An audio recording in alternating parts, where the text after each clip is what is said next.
La industrialización realmente es muy antigua. La gente piensa que la arquitectura industrializada, prefabricada, como se le llamaba antes, porque el nombre o el término industrialización es relativamente reciente. Antes lo normal es que se utilizaba el término prefabricación, ¿no?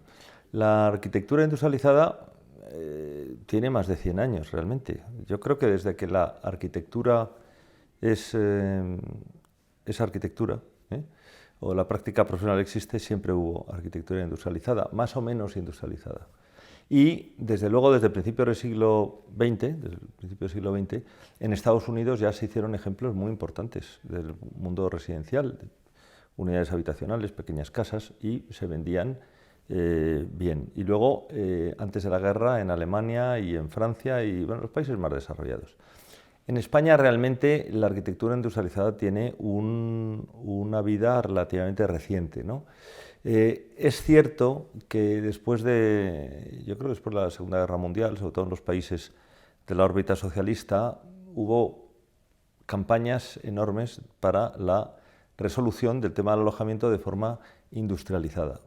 Y eso, de alguna forma que no se hizo muy bien, porque los materiales no eran los adecuados y era un poco vasto todo lo que se producía, lastró un poco el nombre. Pero he de decir que yo, la primera vez que fui a ver una fábrica de arquitectura industrializada, yo tenía 10 años y fui con mi padre. Y fue para ver a un cliente, un industrial, que le había convencido a mi padre que se podían hacer incluso edificios, y me acuerdo perfectamente que fuimos a Cádiz, y te hablo del año 68, o sea, fíjate, cuando yo empecé a visitar fábricas de arquitectura industrializada. Además me acuerdo perfectamente porque era un empresario vasco que se le ocurrió hacer unos barrios en Cádiz. Aquello no funcionó porque le faltó financiación, lo de siempre. Parece que la historia se repite, pero 50 años después, ¿no?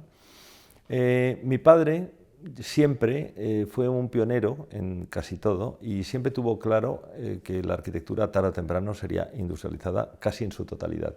Y por eso en el estudio en definitiva, todos los que hemos ido heredando esa filosofía, pues lo hemos tenido muy claro.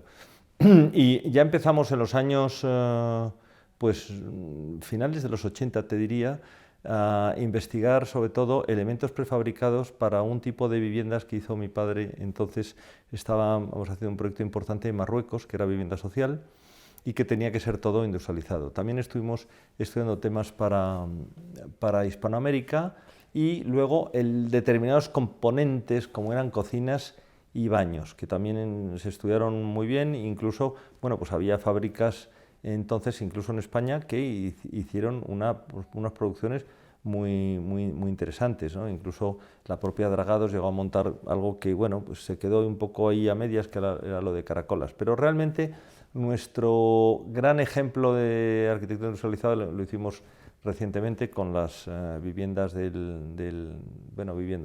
las unidades de la residencia del Real Madrid, tanto la cantera como el primer equipo, y eso ha sido donde realmente hemos retomado el tema ya en serio, porque eso ya ha sido una realidad. Y ahora, bueno, pues los proyectos que estamos haciendo para AEDAS Homes, que estamos haciendo como 4 proyectos totalmente industrializados, ¿no? Bueno, es curioso porque yo vengo ahora, precisamente, de una mesa redonda en un periódico digital para hablar de la arquitectura industrializada, ¿no? Y siempre coincidiendo casi con las mismas personas. La semana pasada igual, o sea, yo no he ido a más mesas redondas, entrevistas, coloquios, que últimamente todo sobre arquitectura industrializada, con lo cual, evidentemente, es un tema que está ahora el debate en la calle, ¿no? Sin duda. Y el problema que estamos teniendo es que, bueno, se puede morir de éxito, ¿no? Y cuando digo morir de éxito es que si hemos pasado unos años en que la oferta era superior a la demanda, pues ahora nos encontramos con que la demanda es muy superior a la oferta.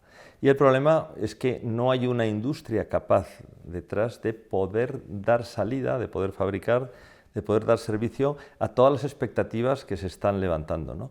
Entonces yo creo que ahí es un poco el talón de Aquiles que va a haber en los próximos meses o en los próximos años, de que se necesitan crear estructuras para ello. Es decir, yo creo que en estos momentos ya existe una concienciación profesional muy clara, que es un camino muy importante, no para sustituir, evidentemente, a la construcción tradicional, porque la construcción tradicional seguirá existiendo, pero sí complementar de una forma cada vez más efectiva, ¿no?